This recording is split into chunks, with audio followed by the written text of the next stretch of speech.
Eddakaawo waliwo kakilipu akaali katambula nga Pastor Buyungu ali ne mami we. Omanya ayagala nnyo mami we ng'era buli omu kubanga bannaye tewali atayagala maama. So yali ali ne mami we n'agamba nze maama amujanjabye, maama amulabiridde, buli kimu kimukoledde, namugya mukyala ali mu kibuga, kati kyembulayo kimu noonya taata. N'agamba nze bannange nkooye okubeerawo nga siina ku taata, nange neegumba omuntu ankubire ku simu, nkeerekawo essimu yange evuge nga ku simu kuliko taata, kuliko daddy. Ebyo byayagala era we kakilipu ako nakabawa kati abamulowooza byali byakusaaga. Pastor Buyungu ensonga eno agiddiŋŋana. Kitegeeza ki? Kitegeeza Pastor Buyungu anoonya taata ebyaddala. Era buli omu akola asabe mu lulimi lwe, buli omu akola ekisoboka ffe tufune naffe jjajja mwami. Aloba taata waffe ayagala taata. Nannaffe tuba tulina okusaba ennyo tufune jjajja mwami. Era tusabe Mukama Katonda atuyambe anytime from now tubeere nga tufuna jjajja mwami kubanga byonna tubikoze. Taata waffe akoledde buli kimu jjajja mukyala amulabiridde, amutadde ku mutindo, amutadde ku mulembe gwennyini gwe twetaaga era naye ali comfortable. Wabula jjajja mwami gwakalubiza ensonga. Okitegedde? So ngenda kunzikiriza mbawe ku katambi kano namwe mbeere nga mukeewulirirako bulungi wabula ne message eri mu bubaka nkulu nnyo. Tolaba bulabi kulaba Pastor Buyungu nga yasaba taata wabula ne message eri mu kakilipu kano nkulu nnyo. Era kyova olaba nkakuleetedde nga kawanvu, nkusaba okanyumirwe ate era oyige. Wano wennyini sigenda kusukkawo okuggyako okubanga mbagaliza ekiro ekirungi. Mukama Katonda abakume mubeere bulungi. It's life in Christ.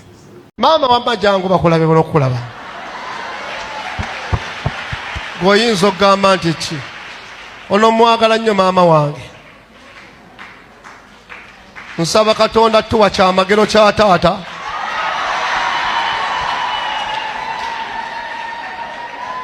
Yiga okusaba naddala mu ssaala ey'entalo kootinganga ebyawandiikibwa. Ekyo kye njagala okukubuulira. Muddala mu ssaala ey'okujja mu mbeera yogeranga Mukama. Mukama gwe wakyogera tunaabeeranga mitwe so si mikira. Kooyo okubeera asabiriza buli wano na wali. Nange njagala mbeereko nga nze gwe basaba ogwo gwe bayita omutwe. Gwe wakyogera Mukama nti we bazimba ennyumba eno ne tuyimiriramu ne tusaba onootukolanga otya? Yiganga okujuliza. Bw'osoma Luka 4 tetujja kugendayo nti Sitaani bwe yalumba Yesu ng'amukema buli kye yamugambanga kola kino nga Mukama Yesu amugamba kyawandiikibwa bwe kiti, kye yamugamba yakikubanga na kyawandiikibwa. Endwadde ekuluma saba omugambe nti Mukama wagamba emigga egyakkubwa gye gituwonya. Njagala ddoozi yakuwonyezebwa wano bagiyita ssaala. Nti obubi bwe bunaabanga bututuuseeko ne tuyima mu nnyumba yo bwe tunaasabanga onookolanga otya? Oba kitala oba kufa oba kiki kyonna nga kitulumbye, waliwo ekibadde kikulumbye. Wano Mukama yatuleeseewo. Kiba kya bulabe nnyo n'ojja wano ate n'otasaba. Nagambye abantu oba lunaku lwajjo nti mu kifo ky'okusaba otunuulira basaba n'obeewuunya n'ogamba oli akyokyezza nnyo naye oli yamusinga. We basabira mu nnyumba ya Mukama gwe ne weewuunya. We basabira nga baleese ensonga zaabwe mu maaso ga Mukama okuva lwe twazze oli ku message gya boys akusindikira I love you me too n'oziddamu.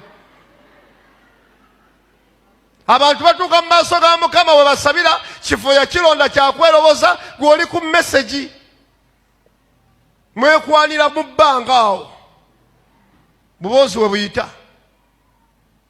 Kama ebazwe tuzze we basabira kifo kyakukuŋŋaaniramu kutegeeza nsonga mu maaso ga Mukama gwe okuba lwe wayingidde okebera banviiri abasibye enviiri.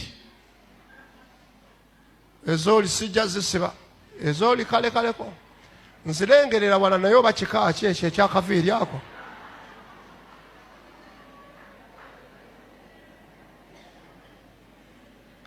Ejje lirumba Yekosafaati lijja ye naddukira mu maaso ga Mukama teyadda mu birala, yatwalayo ensonga. Bw'oba ozze wano yogera ensonga. Amazima gali nti wano waliwo abantu ng'ensonga gy'oyina ekutawaanya oyina omulogo.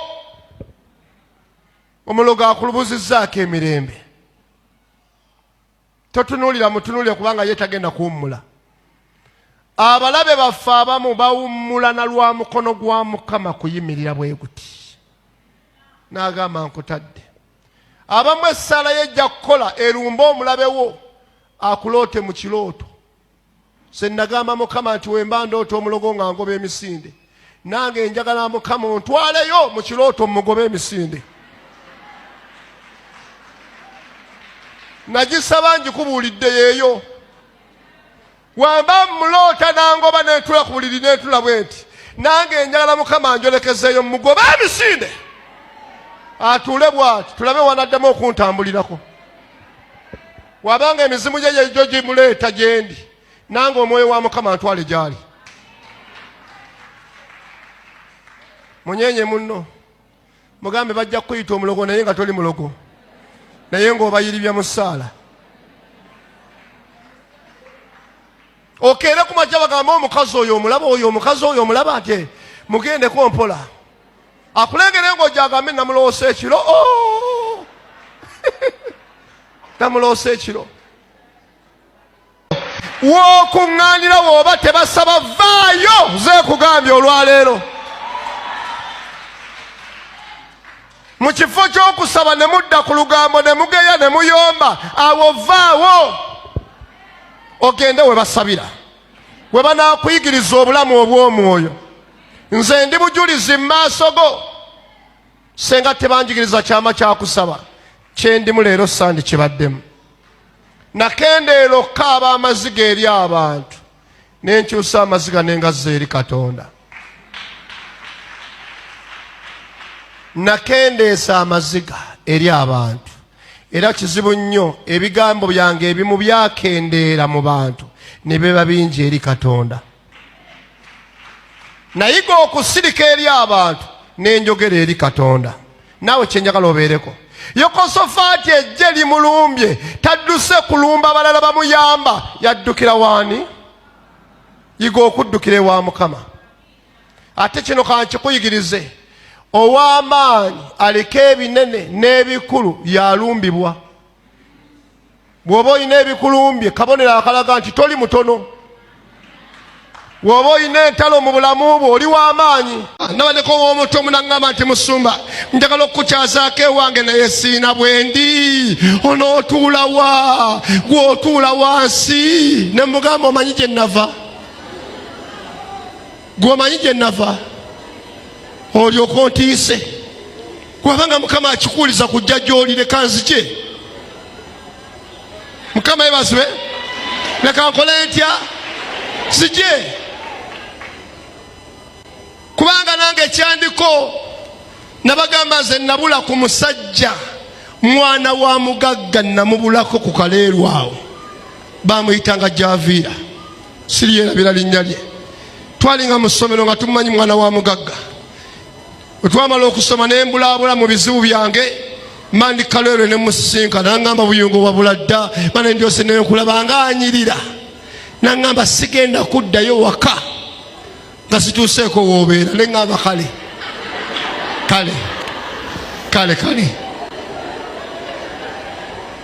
Javiira n'asanyuka. Ninze nabula ku Javiira. Bwe twatambula bwe tuti mu bantu ne tutambula n'esitama wansi. Javiira nannoonya n'atambula mu bantu ne ndyoka nzira emabega n'eziruka emisinde. Nga siina bimala waka. Ninamu kakeeka, ninamu kabulangiti. Javiira nsekerera omwana w'omugagga mutwale wa. Njagala Katonda aleeta ebikozesebwa. Agamafuta gajjawo omuzimu ogw'okubulwa. Waliwo ekikozesebwa ekisooka nga kya ssente. Mukama agenda ziggattako mu linnya lya Mukama. tokitegedde ekikozesebwa nga kya ssente oba zijja era kati nzisumulula mu dola, nzisumulira mu pawundi, nzisumulira mu euro, nzisumulira mu kalensi ez'enjawulo, zijje mu ngalo zo si za mulala wabula zizo mu linnya lya Mukama waffe Yesu. Abamu olina empisa wano, empisa lwa mbeera, naye embeera nebanga etoleeramu bweti balaba agayisago. Kati obuuza ku bantu kubanga tolina mbeera ya ntambula, embeera si nnungi. Ne luli embeera bwe yali nnungi tolina budde bw'abantu, tolina katuula n'abantu. Era ne Katonda atuula mu ggulu n'agamba ono Aneti yatudde mu bantu bw'abati n'amalako saaviisi. Tewali mwangu, naye embeera ekuleetedde okutuula mu bantu. Olaba abantu nakubabuuza obabuuza, gwe wali obuuza gwe. Abatwogerera batutuuse bameka bamanga bakwogerera. Njala badduke nga togenda nakubalabako kuddamu kubeera ku bulamu obwo. Katonda akuganya bakwogerera ozuukuke, ozuule obusibo obukutawaanya. Enkya be bagenda okwogerera ng'otuuse mu mukisa gwo mu linnya lya Mukama waffe ani. Ono toggweramu maanyi, Katonda gy'ali ate ali ku luuyi lwo. Akyali ku luuyi lwaffe. Tukooye batwogerera. Bandikomye nno ku ggwe n'abaana bo ne baboogerera. Bandikomye ku ggwe ne bazadde bo ne baboogerera. Oli akwogera wadde maama wo teyamulaba nagamba balinaye abaakuzaala. Sisobola nakweyungako. Olwo olulyo lufu nga bagamba mwana wa Mukama ogenda kufuuka omulamu. Munnyenyezeeko munno omugambe ekiri ewuwo kiri kitya. Bano baali basaba si ggwe osooso kibeeramu, naye we tubanga tulabye Katonda abaasaba Katonda n'abaviirayo, naawe tugenda kutula olwaleero Katonda akuviireyo. Aviireyo abaana bo, aviireyo famire yo, aviireyo obulamu bwo. Ekikutte naawe tokitegeera. Application ze waakawandiika zo tobala ku kufuna emirimu. Gy'ogenze n'okolako n'olaba nga ne b'okolera bakusiima, bo tobala naye ng'ate towangaalawo. Ne bwe gaba bufumbo gy'ofumbye yo tobala. Kyala yaŋŋamba nti musumba nkooye. Bwe mba kugamba nti nkooye, saagala ondeetere counseling nti guma, gwe nkumanya oyagala kuŋŋamba nti guma. N'agamba nsiriwadde. Enjiri yonna gye basomesa ey'okusiriwala ngisiriwadiddemu, naye nsindika ekintu ekitagenda, sigenda kufa nga nkyayinayo kyansi y'emyaka gyange, kante ng'ayagala kutamaka. Naye nga si gaasookeddemu, gonna gaabadde akwatako nga gafuuka olusozi gy'ali.